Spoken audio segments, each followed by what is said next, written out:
Hi, I'm Ken. And I'm Nancy. We talk about fun, everyday, fascinating topics in English. Anytime, anywhere. Your new favorite English podcast. Let's get into it. 日常英語ラボ The other day, I was cleaning out a drawer and found something I really didn't want to see. A bill? I don't want to see that either, but no, it was an old study guide, Oh, that might be worse than a bill. right? I bought it for a test I really wanted to pass. I studied pretty hard for about a week. Okay, so you studied for a week. Yeah. What happened after that? Work got busy, so I missed one day.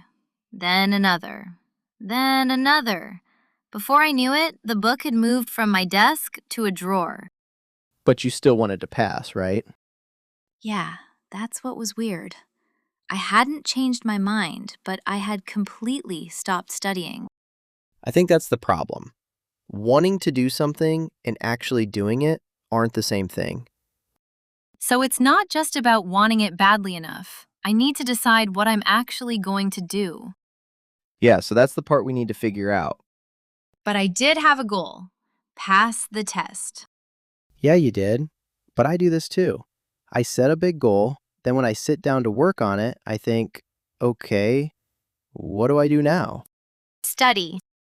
Okay, but what does study mean? Use the study guide. Which part? I guess I didn't think that far ahead. Yeah, I don't always make that part clear either. Pass the test still doesn't tell me what to do today. So I need a smaller goal too? Yeah, if the big goal is pass the test, a smaller one could be finish this much by the end of the month. Okay. Then make it even smaller. Do 10 practice questions today, or read one section. Big goal, smaller goal, then what I do today. Yeah, that's it. Okay, so pass the test is the big goal. Right. Finish this much of the study guide this month is the smaller goal. Yeah. And today, 10 questions. That's a lot clearer. Yeah, just saying, I'm going to pass this test sounds good, but I haven't actually done anything yet. All right, the big goal tells you where you're going, but you still need a first step. Like putting a destination into your GPS and then just staying home. Yeah, you're not getting very far. I think that's basically what I was doing. And it helps to decide when you'll do it too, Yeah, we talked about that in the habit episode. right? If building habits is hard for you, that episode could be helpful too. So this time, big goal, smaller goal, then what I'm actually going to do. Yeah, I like that. By the way, I've heard it's better not to tell people about your goals. Yeah, I've heard that too. Like, apparently, telling people about a goal can sometimes make you do less afterward. Yeah, but apparently that only happens in some cases. So, should I just not tell anyone? Not necessarily. Apparently, it's not that simple. Again. Again. So, what makes the difference? But sometimes it can help too. If you tell someone, they might support you, and that can help you keep going. So, don't tell anyone and you should always tell people are both too simple? Yeah, it's not really a yes or no thing. Who you tell probably matters too. Yeah, and what you do after you tell them. Like if I post, I'm definitely passing this test this year, and everyone says, you can do it. I feel great. And then I do nothing. A little sad, but yeah, I get it. Or I tell someone who's studying for the same test, I want to finish 2 sections this week. Ask me on Sunday if I finish them. That feels different. You're asking them to help you actually do it. So announcing the goal and asking someone to check in aren't the same thing. Yeah, I think that's the difference. But there's no magic phrase that makes it work every time, right? Definitely not. If there were, I'd be using it. Maybe I also thought I had to do all of this on my own. I do that too. But it's okay to ask for help sometimes. Like what? Like asking someone, can you check in with me this week? That's easy enough. Or they can encourage you or remind you if you forget. And if they're studying for the same test, it's easy to talk about how it's going. Yeah, but having someone to help doesn't mean everything will work out. Depending on the person, that could get tiring. Yeah, imagine hearing, "Did you study? How much? How many pages?" every day. I'd need a little distance from that person first. So that comes first? My peace of mind matters too. Fair enough. I'd rather have someone who supports me and checks in once in a while. Yeah, whatever kind of help works for you. It's a little easier when I know I don't have to do everything alone. One more thing. How you use your phone can matter when you need to focus. Where was yours when you studied?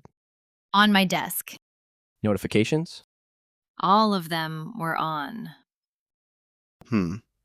That probably doesn't help. Yeah? Notifications can pull your attention away, so it can be harder to focus. I can't argue with that. But here's the interesting part. You've heard that just having your phone nearby can hurt your focus, right? Yeah, that's why people say to put it in another room. Apparently, it's not that clear whether just having it nearby is a problem. Really? So I can leave it on my desk? Maybe. I just wouldn't say having it on the desk is always a problem. Then I'm the problem. I'll definitely pick it up. Then for you, the bigger issue might be the notifications and how easy it is to grab. Yeah, if it makes a sound, I'm looking. And even if you don't check it, a notification can still pull your attention away for a moment. Okay, notifications off while I'm studying. That's easy to try. But even with notifications off, I might check it anyway. Then maybe put it somewhere harder to reach. Like another room? Sure, another room is fine, or just somewhere you can't reach from your chair. So, notifications off, out of reach, maybe another room. Or I could just turn it off completely? Sure, that's another option. I don't think there's one best choice. Just use whatever helps you leave it alone. That sounds better than leaving it right in front of me and telling myself, "Don't touch it, Nancy."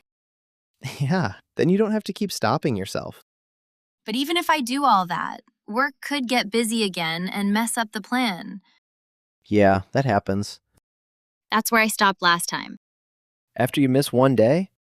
Yeah, I said I'd study 5 days that week.